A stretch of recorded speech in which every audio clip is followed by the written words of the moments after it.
السلام عليكم ورحمة الله وبركاته. اللهم صل وسلم وبارك على سيدنا محمد.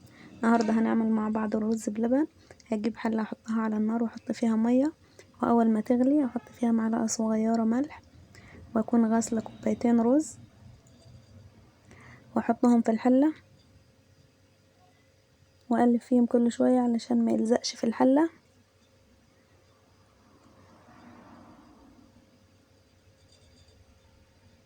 اللهم صل وسلم وبارك على سيدنا محمد.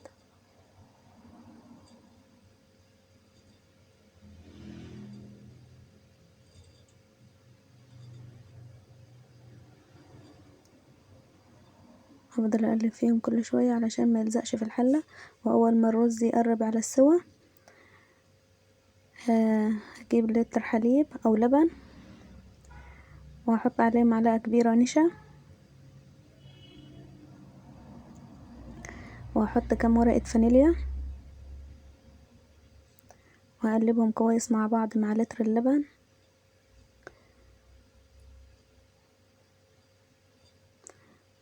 وهنزل بيهم على الرز بلبن، هيبقى احلى واجمل رز بلبن. بألف هنا وشفا للي اكل منه، طعم خطير ورائع.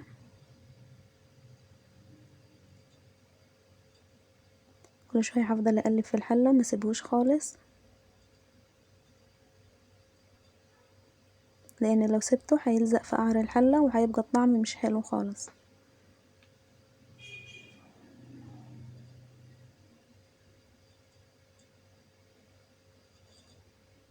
هنا بحط نص كوباية سكر. نص كوباية السكر دي مش التحلية المظبوطة للرز بلبن، بس انا بخليه ناقص شوية في السكر، واللي عايز يزود يحط في الطبق بتاعه يزود سكر.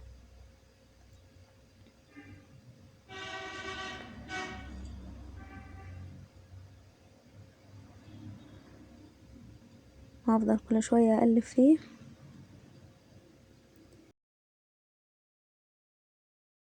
هجيب 3 معالق كبار قشطة،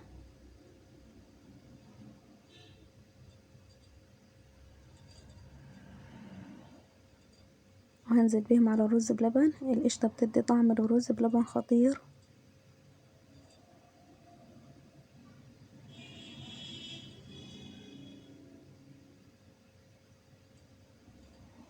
هنا خلاص اول ما احط القشطة بياخد له، اول ما يغلي هطفي عليه كده. خلاص استوى الرز بلبن.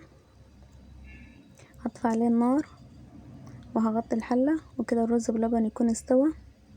وهنا يكون الفيديو بتاعنا خلص. اذا عجبكم الفيديو ما تنسونيش في اللايك والاشتراك في القناة. دمتم في رعاية الله، والسلام عليكم ورحمة الله وبركاته.